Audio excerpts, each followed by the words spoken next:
Okay, so again, getting in, you're gonna go to Weichert 1, then to the digital platform. It's under, you go to Me, and then it'll go to Tools, and then Tools and Resources is in there. Hit the price trend analysis enhanced. So you put your address in there, put your name in there, and then what you're going to do is, so however you pull this up, you're going to want to pull up the information you pull up. You want to try to keep it consistent through the whole report. So you can do the whole city, that's fine, but then use the whole city throughout the report. Or you can use an area. Just use the area then, if you can, throughout the report. If you're doing size 300 square feet plus or minus, keep that consistent for that. So that'll kind of help you it to be a little more effective and accurate. So I pulled up the whole city square footage. 300 square. I used my house is there. I'm at 2,800 square feet, so 300 plus or minus. So. But I did whole city because it's really difficult to find comps for my neighborhood because we don't have a lot of turnover in our neighborhood. I just pulled up whole city. So there are 16 active listings. Average days in the market was 22. So you'll pull that information up on now, the criteria you're using, number of listings, days on the market. And then what you want to do is number of under contract sales in the past 30 days. So in other words, you're going to go to pending, and then off market date, you're going to go 30 days back. And then you're going to pull up how many of those, how many went under contract during the last 30 days. In this case, there's 10 of them, yes. That will automatically populate from the MLS? No, you have to do the research. I put this information, this information, this information, this calc here automatically. Oh, okay. So that's so nice if it could populate. What?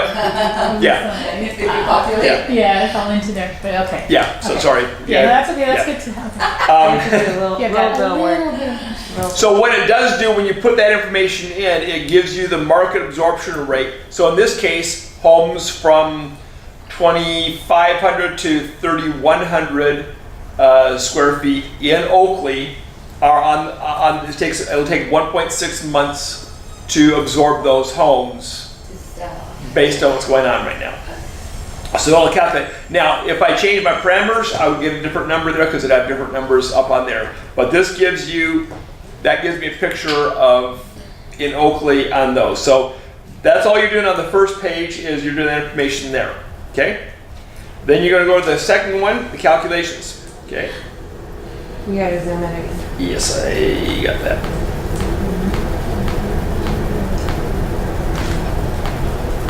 Okay, so what I did then is I went and I pulled comps. So I'm going to go back 1 year.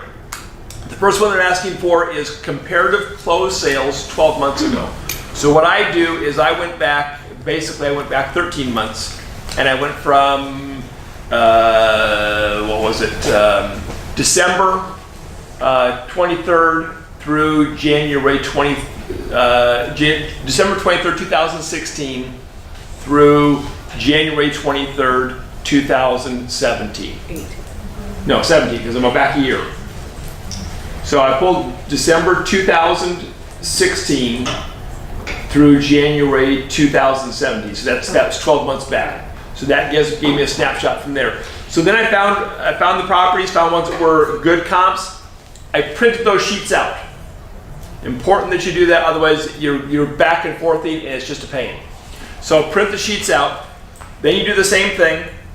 So when you print them out, then you're going to put the MLS number in, the address in, list date, what date it was listed, list price, how much it was listed for, under contract date, so when it went pending, okay, and then the sold price. So that'll give you that'll calculate the days on the market, and it'll calculate the sales price to the list price. So in this case, 1021 Vineyard sold for 108% of list price. So that populates of itself. That calcs automatically. Okay. So if you on days of market, if you get something that was like, I don't get it, it means that you did. I had one I forgot to put the dash in, and so it was 12,916. So it's like, I have no idea what that means. So if it doesn't calc, it means you put something wrong in the fields in the yellow there. Okay? So then Chelsea Away, again, list date, list price, under contract date, sold price, it sold for 93%. And then Moore Court sold for 102%.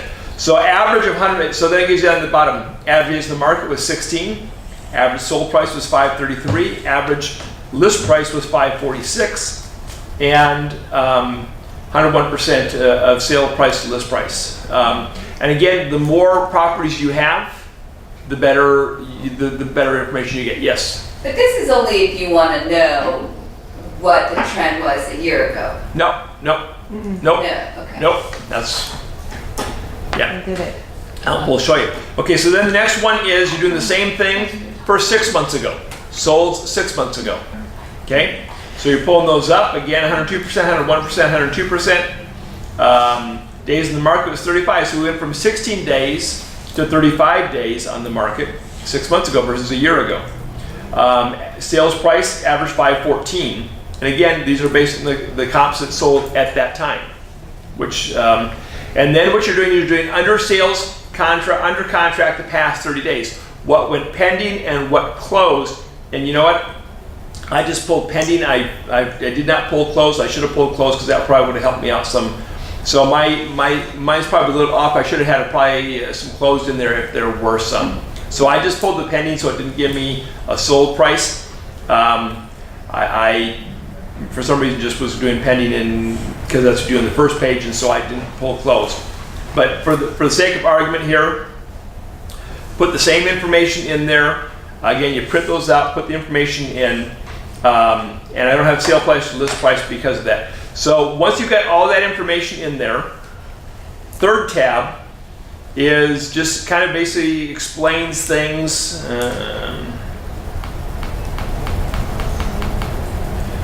So you're only going to use the fourth page. That's all you're going to print and share with your sellers is just that fourth page. And then what this does is this takes into, kind of explains what you put in there, why you put it in there, how to use it. Again, here's the market absorption rate, and that's going to give you, so if you've got a normal market is on the market 5 to 6 months. We haven't been in a normal market for a long time. So a home sitting on the market for 5 to 6 months nationwide is a normal market. Longer than 6 months is a buyer's market. Less than 6 months is a seller's market. So we've been in a seller's market for a long time because our average time days in the market is 30 days or 35 days. So then you've got all that. It's going to give you a suggested price and all that. So this page, there's not a whole lot on there to do. Then the fourth page, this is the one you're going to give to people. Now, the graph right here, if it has a kind of a preset thing. If your range of homes, like up here, these prices up here, is higher or lower than that preset range, you're going to have to go in and adjust so it'll capture that.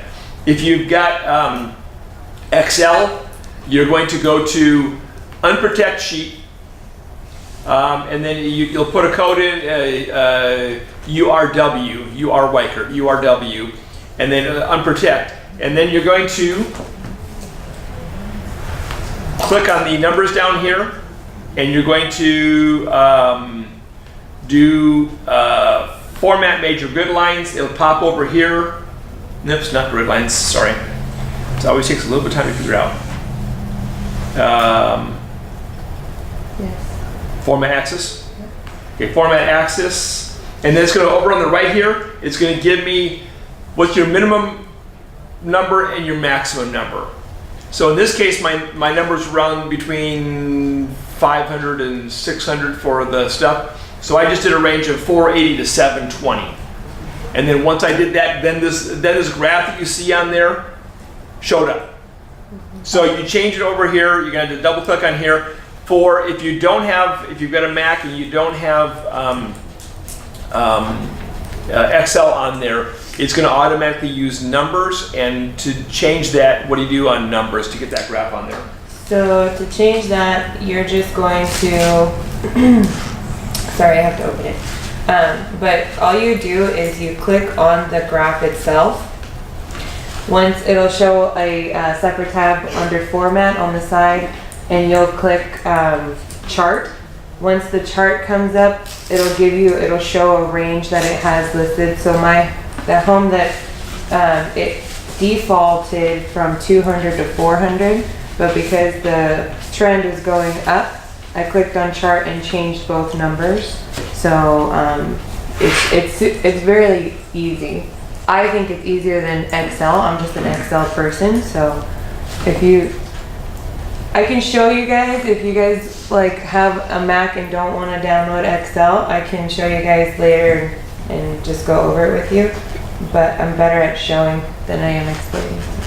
Yeah, so she figured that out. So if you get lost on it, if you go back to the third tab, down here are some explanations of how to adjust that grid and that map to show it up there. It takes a little bit of practice to kind of get it figured out, and if I haven't used it for a couple weeks, I got to remember how to pull that up. But once you get that in there, so let me protect sheet. Okay. So now what it's giving me, so this is what you hand out to people. So there's the address, you're the agent. Current active listings are 16, days in market is 10, average days in market is 22 for the pending sales, for the days in market right now. Then it's going to give your comps that you put in there, the list price, sold price, above or below the list price. And then what's going to do is going to say today your list price is probably $570 for your property.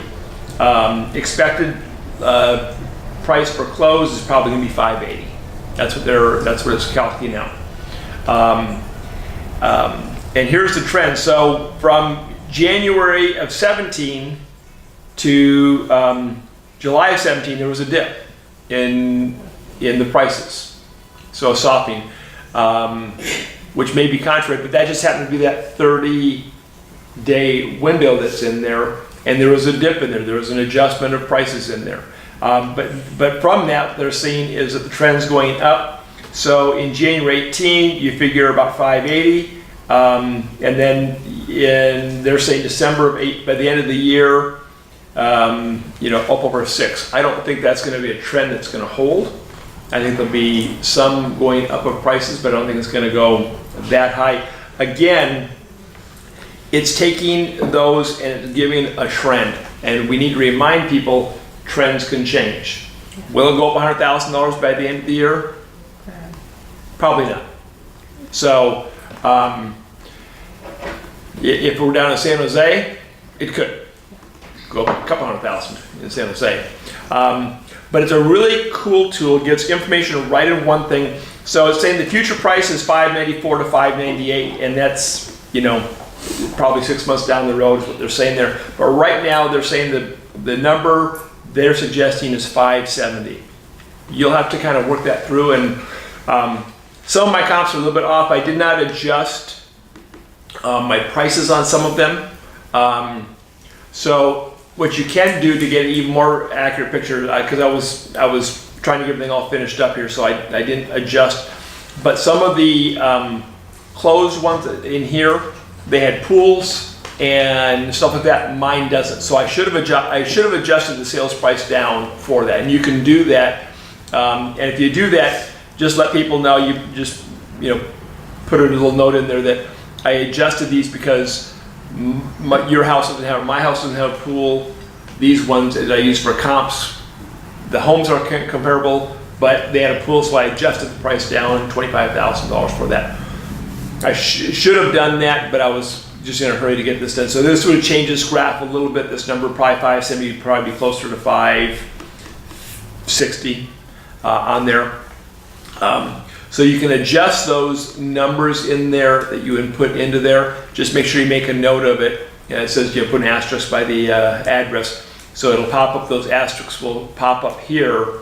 Let me go back to, So let me just say Silver Bell. So let me do that. Save, and it should on Silver Bell. Yep, so there's a little asterisk that I put on there. So if you adjust the price, they just suggest putting a couple of asterisks in on, this is on page 2. Put them next to the properties where you make adjustments, either up or down. And maybe you can do 1 asterisk for an adjustment up and 2 asterisks for an adjustment down. And then it'll pop on there, and you'll say, well, I looked at one, that one sold for, you know, 600,000. Yeah, but it had a pool and yours doesn't, so I adjusted for that. That's why you see a different number on here. So it allows you the opportunity to do that, and you can make those adjustments, which will help with the accuracy of the trend analysis. So you can go through and just kind of look at the listings and adjust up or down. So if your subject property doesn't have a pool, and the home that you're looking at does have a pool, do you adjust the sales price up or down? What? Why? There's no pool. Okay, because you're adjusting, you're making it more, you're bringing it back into there. To the Okay. playing field. To the playing field, yeah, to yours. So if yours has a pool and theirs doesn't, are you adjusting it up or down? Up. Because you're bringing it up to the level there. So just be aware of that when you're doing that. So the tips that I would have for you are, 1, because I've done it before where I didn't do it, and actually the reason I did it this time is because Linda said, yeah, I printed the sheets out. It's like, yeah, that would probably be easier. So I printed it out, and inputted the information. Took me, once I had the sheets printed out and my comps there, it took me about 5 minutes to input the properties. So the way that my brain works is I like to write it out first and then put it in. So what I did was I printed out the calculation sheet. So I just printed out that one, and then I went through on the MLS and I wrote in the MLS number and then the address, the list date. So for me, that worked better than copying and pasting, just because when I'm copying and pasting, I sometimes lose my place and I get really frustrated. So I printed out the calculation 2 page, which is the second tab. I printed that out and then I went through and I wrote it down. Yes, so that's what I printed out. I wrote it out first and then I went back and typed it in. Once you type it in, it's I think it's really cool. Like, I'm not a numbers or graphs person, but I know that Daniel is, and even somebody who's not a numbers and graphs person, I thought it was really cool. And when I showed Daniel this, because I was excited about it, he was like, oh, that's really cool. So he could see all the graphs and percentages and all that stuff, so he liked it. And so I have a listing presentation today, so I told her that she's one of my friends, so I told her I was excited about the new tool that I just learned that I could show her, and then she's like, oh, okay, I'm excited too. So I think it's, if you're excited about it, your clients are going to be excited about it, but if you are going to be frustrated with it, then this is just meant to be a tool to guide you. It's not meant to frustrate you. So I had to tell myself that when I was doing it, because again, I was learning and I could have waited for the class, but I like to learn stuff ahead of time so I know what he's talking about.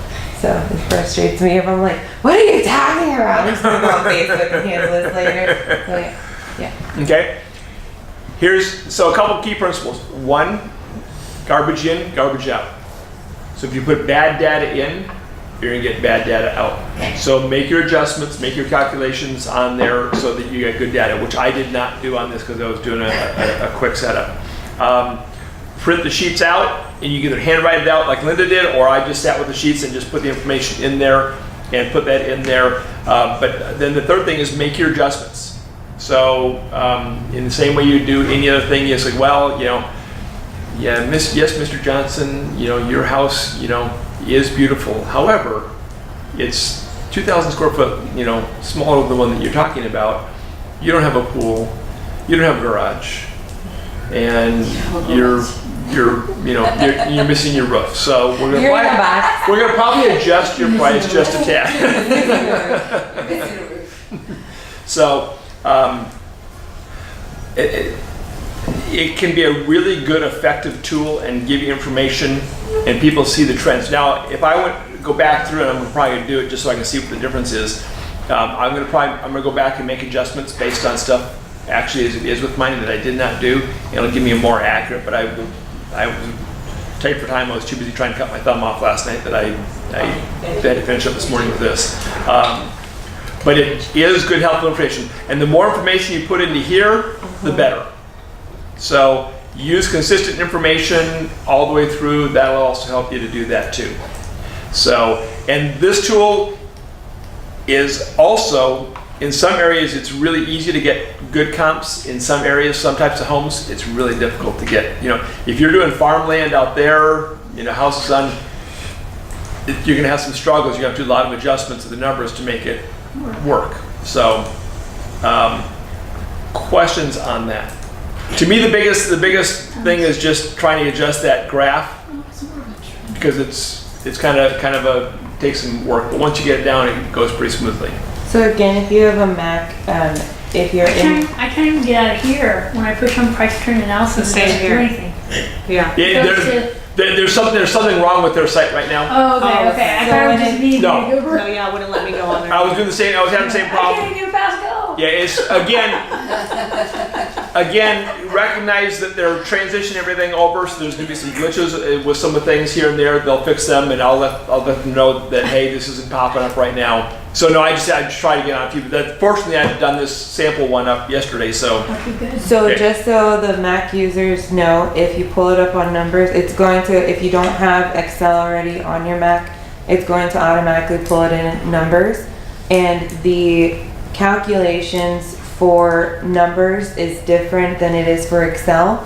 So with Excel, you have to have like parentheses and asterisks and quotation marks and all that stuff for your Your input data. equations. Yeah. So for numbers, it's super easy. At the bottom where it's gonna have this right here. blue.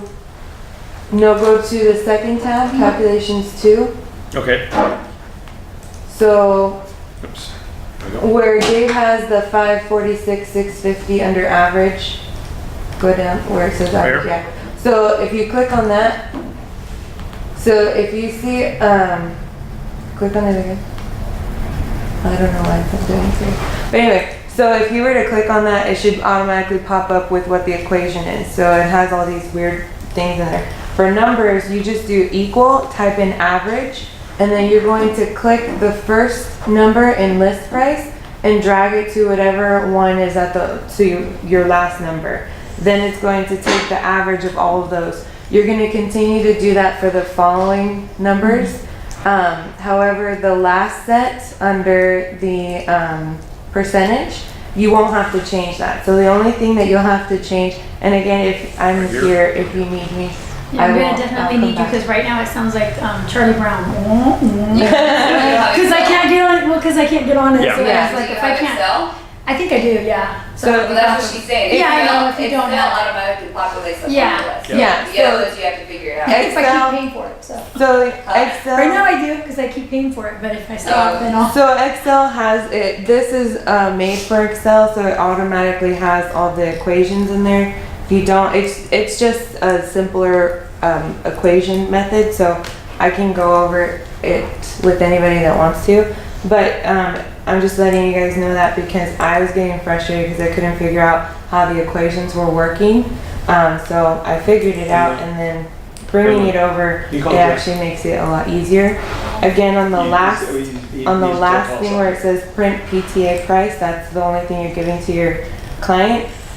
Instead of clicking chart under where the chart is or the graph is, instead of clicking chart, you're going to be clicking axis. So and then you can change the number on the axis. Okay. The best way to use a tool is to use it. And it really does give you really good, accurate information and helpful stuff. But again, if you don't put good information in, you don't get good information out. But if you put good information in, it's going to give you some really good, helpful stuff to talk with your clients. Now, right now, it's all good because the market's going up. Caution the people that it's not going to probably go at the rocket pace that we think it's going to. You see it's going to do there. But also, as the market changes and we start softening or flattening or maybe dipping, that people understand that too. It's like, well, last year prices were going up, $10,000 a month. Yeah, the market's changed. We now have more homes in the market. Things are I changing. have a guy right now that's gonna need this chart rather than what I usually do. He's a square, square around. Yep. This guy's a square. He needs, you Yep. know what I mean? Not square like square. Yeah, I got it. Yeah, so I definitely need to. So I printed out mine because I was really proud of it. So if anybody wants to. Of course, How long did it take you? Once I figured it out, it didn't take me that long. Once I would realize that the equations are different from Excel, then it was pretty quick. But I think just picking through the MLS information, because the house that I have is unique. I literally did the area around the house and there was nothing sold. So I had to use the whole city. So that was frustrating. Wow, city. Yeah. love that. Very nice. Yeah.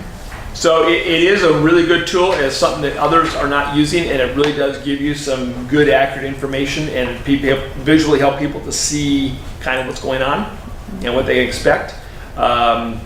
So I would encourage you to use that, and as soon as it's available again on there, I would do a practice one so you kind of knew, how to use it, play with it, practice with it. So when you have to do it, you can do it quickly. Again, now that I've kind of redid it again today, it's been a month or two since I've done one on here. If I needed to do one, I could do it up in probably 15, 20 minutes and have it ready to go. About the same amount of time it takes me to do a CMA. So.